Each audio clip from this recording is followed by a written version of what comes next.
everybody, welcome back to my channel. It's OJohnny Bright here, already going over the 200 BJJ session update. And today's topic is the do's and don'ts of BJJ, starting with the do number 1, and that is to roll with someone with more experience. And the reason why I'm saying that is because they have the capability of whenever they're going from position to position, they know where to move from guard to mount to back, from side control to half guard, you name it. And there's a lot of maneuvers to go over, and the techniques they also know that they need to follow, and they have the feeling of it.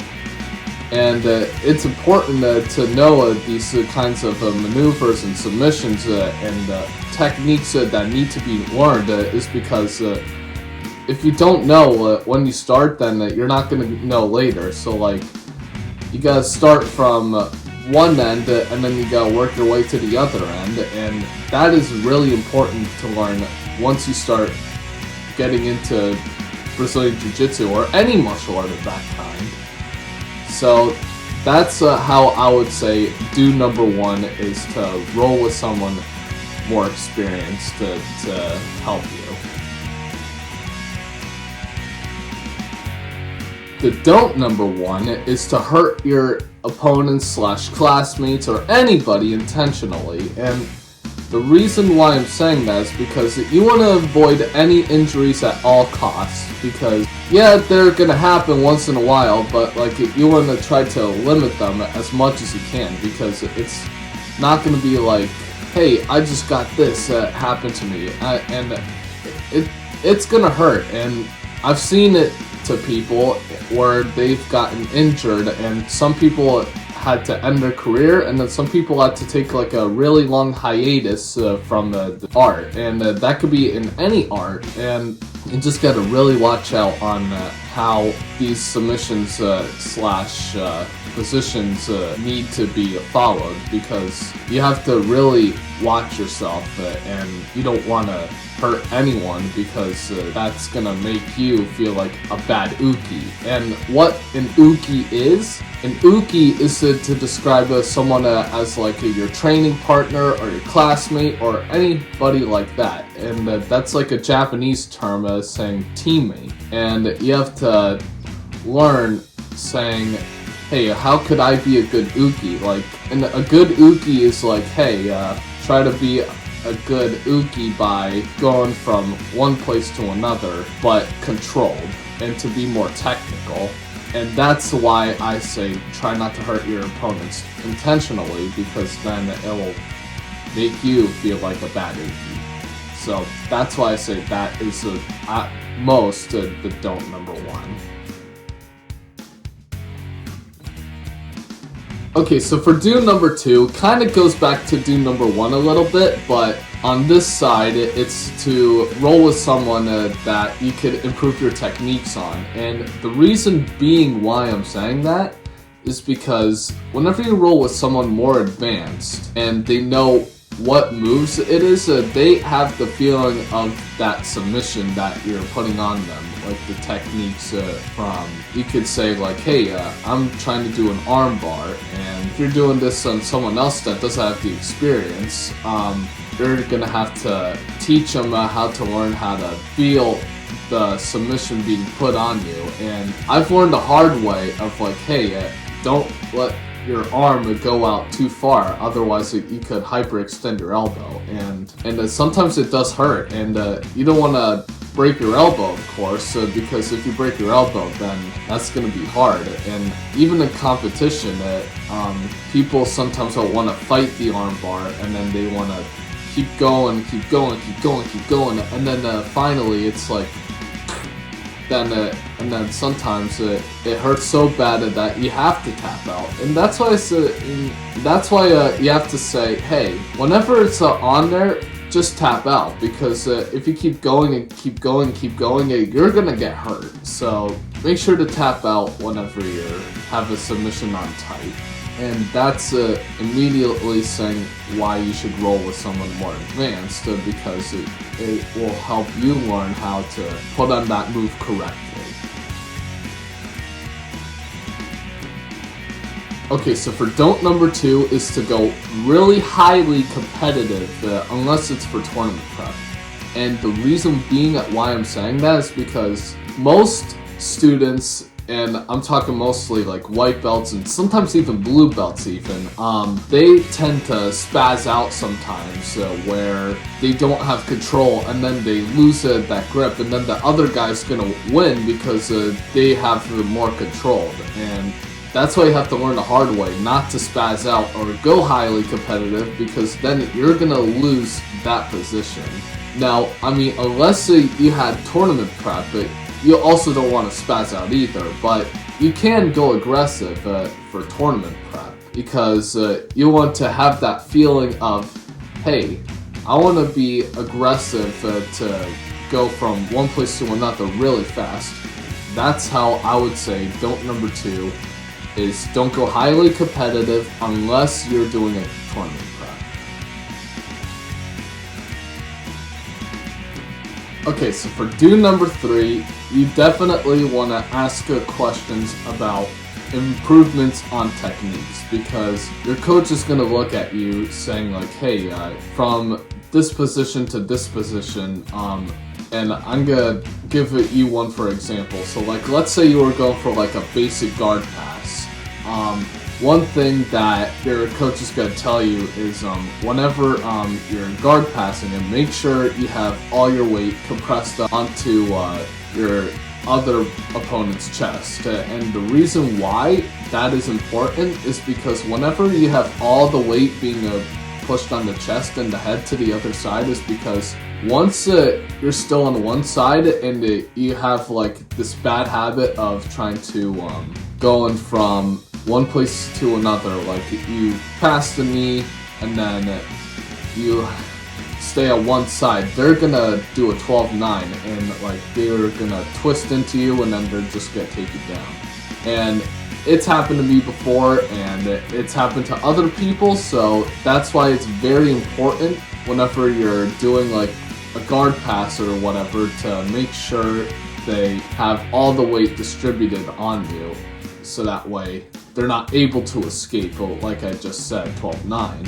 And another thing that's important is because whenever you're trying to go from position to position, you want to be at least proficient in them as you start to build up from white belt to blue belt, and then on your way to purple belt, which is it for me right now. I'm still a blue belt, and I'm trying to find my game at blue, and then at purple I go start building my game. So that's why it's important to find what you need to work on, and then how do you get better from there.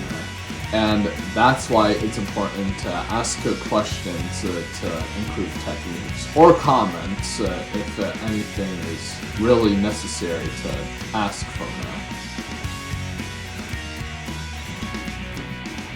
Okay, so for don't number 3, and this is pretty obvious, don't expect it to get to black belt really fast. And it really is common for all martial arts. It's very guaranteed that. And the reason being why that is because there's some people that have like this big ego of saying like, hey, I really would like to get that black belt. I'm a black belt. And then it's like, yeah, I'm like the strongest in the thing like that. And then it's like, no, that's not how that works. So the reason why it takes so long to get a black belt is because they put their time in. Like, you have to train like a black belt. Like, you have to learn like a black belt. And for BJJ, it just takes about a decade. And it's really hard to learn from one place to another, because it's like all of this is being brought upon you from white, blue, purple, brown, black. So it's like everything has to piece together. So that's why you have to go belt to belt at a time.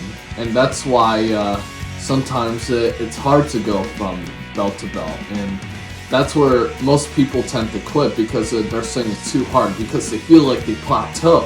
And that's where it's important when they say, hey, I feel like I'm not moving anywhere. and that's what usually happened at like blue belts and in some other studios even purple belt, and that's it could be from like the first half, and then to the second half it doesn't really matter as much because I'm like I'm already feel it right there. I'm like, purple belt is pretty much my goal, and then all that, and then I'm like, okay, along and behold it, I eventually got it. I'll get the black belt when I get it. So it's like, hey, how do I look at this from here to here to here to here to here? So that's the one advice I would give it to most newer students and definitely like the lower ranked students. Okay, so for do number 4, it is to come to as many classes as you can. And there's a certain reasoning why you should come to as many classes as you can. And the reason being why that is because you have to keep learning from this to this, and you don't want to miss anything. And sometimes you have to limit yourself on how many classes you could come per week, because of course you don't want to overwork yourself, and it's important to come to as many classes as you can, because like it could help you learn from one technique you could build up on, and then you're really good at it like probably 2 to 3 months later, or however long it takes. Like your coach could give you like a series, and it could be like 6 to 12 weeks, and you have to learn from this to this. So like, let's say you come like 2 to 3 sessions a week, you're probably gonna get like at bare minimum 12 to 18, and then probably like at tops, you're probably gonna get to like, at most, you're probably gonna get to like 24 to 36 sessions of that. That is where you should feel like you're already building upon that position / technique and maneuver that you need to do. So that's why it is important to come as many classes as you can, because it's going to help you for the future whenever you start building your game, like I just said earlier. Okay, so for don't number 4 is definitely do not overwork yourself. And this is the at most important, and it happens to most younger guys, I would say. They go to like so many classes a week, whether it's like BJJ or judo or kickboxing or whatever it may be. Like you could just keep going and going and going, and you have the things going on outside of school. Like let's say like you were in school and you had football practice from like, I'm just gonna say a random number, but probably like 6 to 7, or maybe it might be earlier than that. It could be like 4 to 7, like a 3-hour session. If that happened on the same day, definitely give your body a rest, because if you overwork yourself, you're gonna be very depleted the next morning, and probably the rest of this week, because your body has to get used to working more and more, but you don't want to go over that. And for me, the max I could go to is like 4 classes a week, and that was like the most I could do. Like usually I go to like 2 to 3 a week, but my most I could do is probably 4. So that's why it's important to at least go to your limit, but you have to build your way up. So like you gotta start from 1, and then you gotta go to 2, and then you gotta go to 3, and then you gotta go to 4, and then so on and so forth. And probably sometimes you could try to teach other classes, and that's where it'll come later, to at least build your skills up, because whenever you're trying to teach someone, you want to know what you're teaching, instead of like, hey, you throw this right at your face and then it's like, oh, I don't know what I'm doing. So that's why I'm like, or that's why everybody would say, hey, take your time, don't rush it, be ready to teach whenever you're ready to teach it. And being able to teach it, I would say 3 years minimum is probably the least I would wait to teach, and then I would say like at most probably 5 years. So you're probably looking from like a mid blue phase to like probably early purple is the one you should start, because from like purple belt you have the ability to pass that knowledge on to like younger ranks and definitely kids as well, because that's where you're based off of most of the entire curriculum. If they have a curriculum at your school. Most don't, but let's just say they did. Like, they had like these techniques that you had to pass on, and that's where you have to be disciplined from purple, brown, black to keep on moving forward and passing that on to the next generation, and then so on and so forth. So that's where it comes very important to know what you're teaching and not to overwork yourself.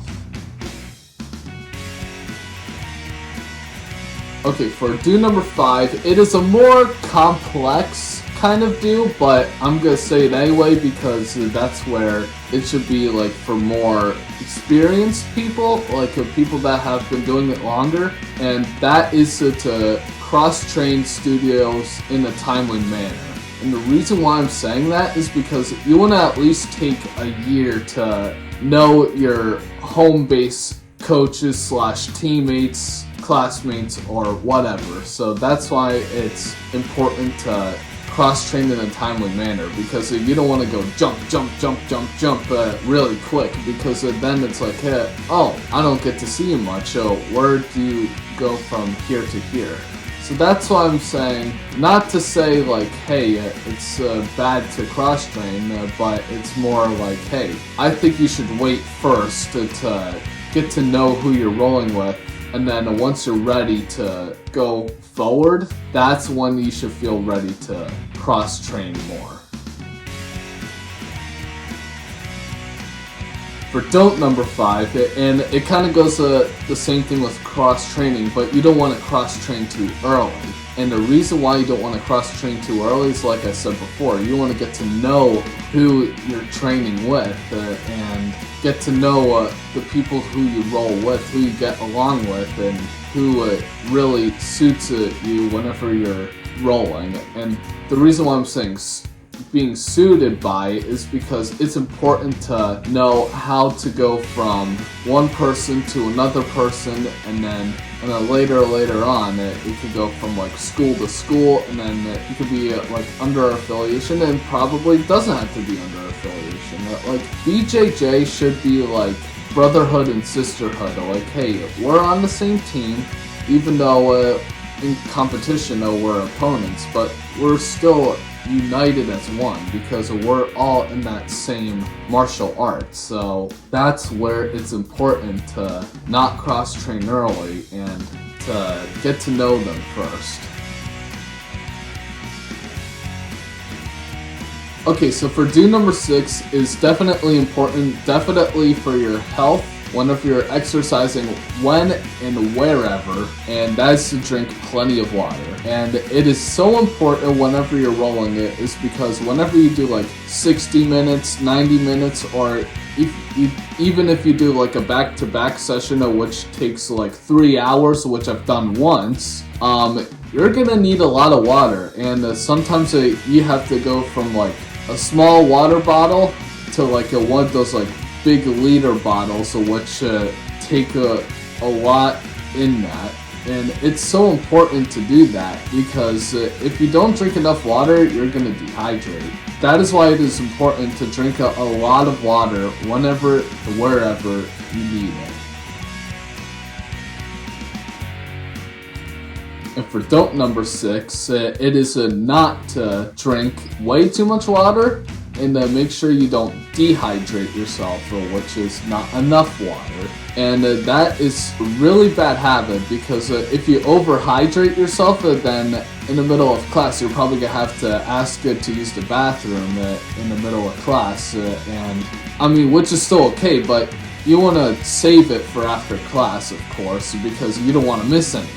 And it's certainly important to know how to drink the amount of water you need instead of just drinking and then gone. So that's why it's important not to overhydrate yourself. Now, on the other side, you don't want to dehydrate yourself, because if you don't drink enough water, then you're gonna lose a lot of energy, and then you're gonna start to look really pale looking, and you're feeling like you're gonna faint. And that's where a lot of like fighters that are in like cage fights, they usually sometimes get dehydrated real quick, because like they're going all out energy, going like boom, boom, boom, boom, boom, and then it's like, oh, I'm so tired, I'm so thirsty, and then I'm like, oh, well, you gotta drink a lot of water, and you gotta exert that energy, like know how to keep your hydration levels at a good balance. So that is one reason why hydration is the most important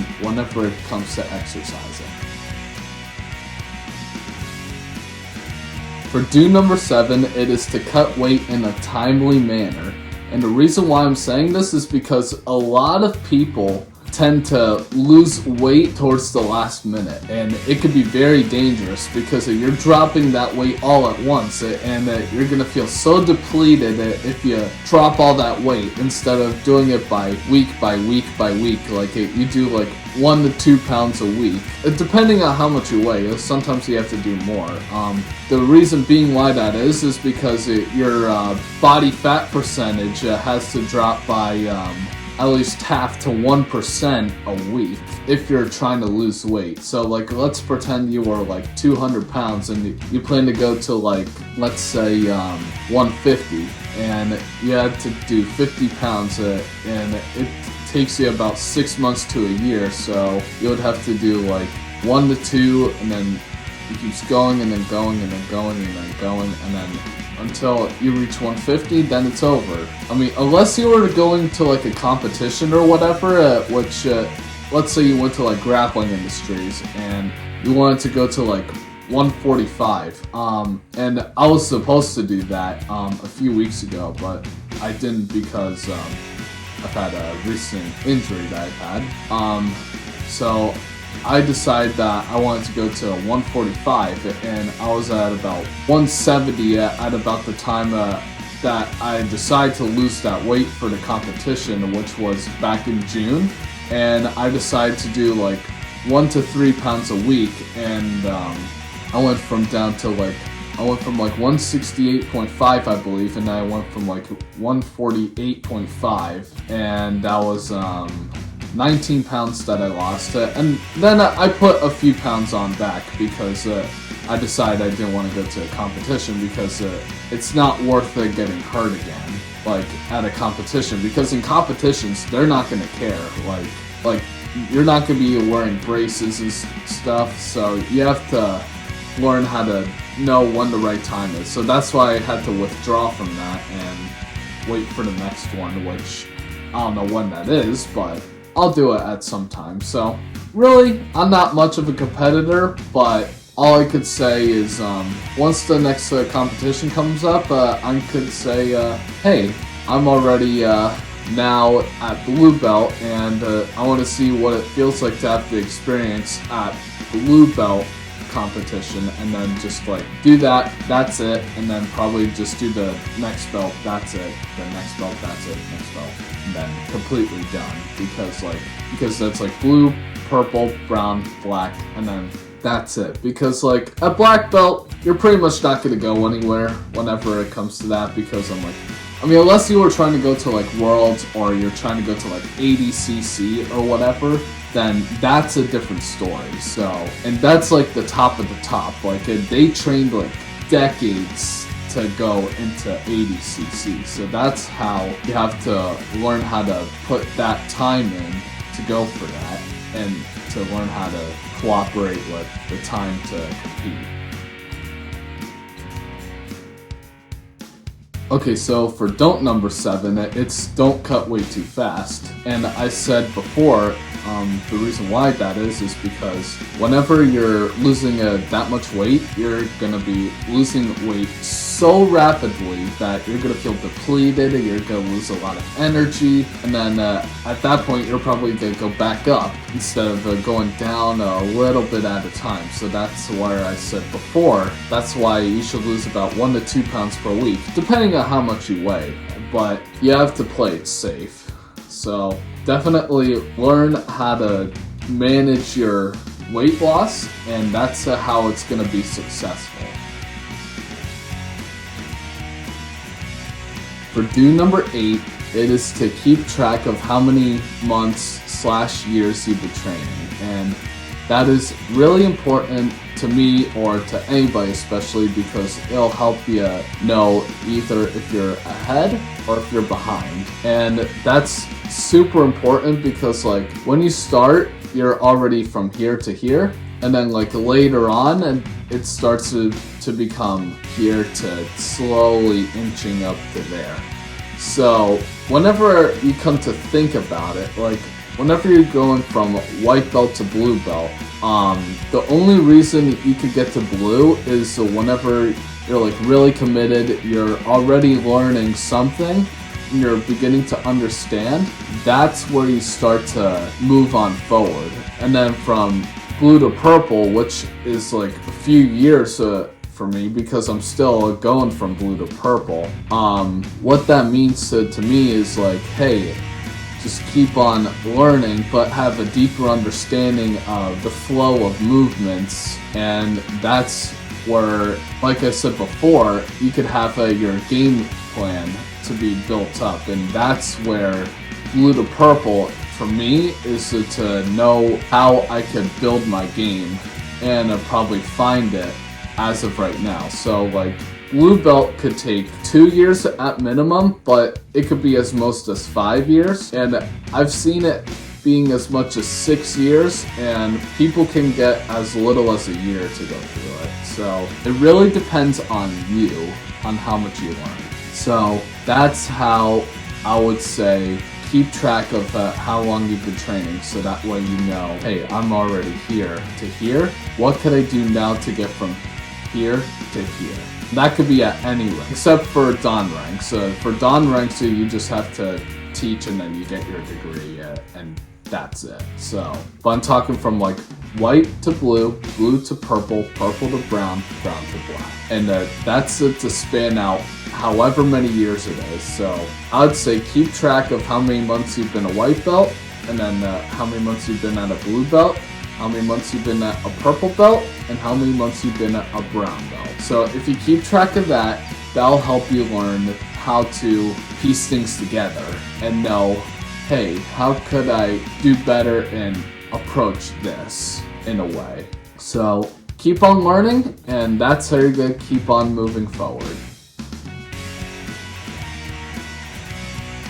Alright, for don't number 8, and this is important for anyone, like any ranked student, and that is don't ask for promotions. And the reason why that is because promotions are based off of you, how much you've learned and how much you've come from when you started. So like, I remember the one time like 2 years ago, or about to be 2 years ago now, I remember I was like, hey, when do I get my first stripe on my white belt? And I was like, you just have to put in the time in, and it's gonna come. Like, that's where you feel like from white belt and at blue belt, that's where it starts to not matter as much. And then as you keep on going through the belts, like, it starts getting little and little and little and little of a worry to worry about what color your belt is, because belts are only there to signify like how much you've learned from white to where you are now. So like for me, white to blue, it was just over a year and a half, and that's basically like average of how long it usually takes. Like some people take 2 to 3 years to get to blue belt, and belts are hard to get. Like you have to go from one end to another end, because basically once you get a belt, you're basically starting back over again, because you go from being like the lowest of that belt, and then you go to the highest of that belt. So for me, I still feel like I'm a blue belt, and that's fine, because blue belt basically means you still don't know jiu-jitsu, but you have that understanding from when you were a white belt. So like, that's what it is to keep on moving forward. And that's how I feel like, because I feel like every class I go to, I feel like I'm moving forward and forward and forward, because I'm trying to get more committed every single year that goes by. So, like, every year that goes by, you should get more committed as you go. Like, you have to love jujitsu, and that's what it takes to go from belt to belt, and then you earn stripes in the middle. But I'm just talking it in, like, the most technical case, and almost like a general guideline to achieve your goals. And there are no shortcuts. That's wrong. Like, it is not wrong to have your goal set. It's just more like whenever you try to find shortcuts, that's wrong. And the reason why is because the mats never lie about it. And that's a phrase I've learned, because the reason why the mats never lie is because, like, if you didn't put in enough work in it, then you're not gonna achieve the goal that you want to see. And basically you have to believe in what you do and achieve it, as long as you put the work in it. So that's why it's important to keep moving forward. Thank you, everybody.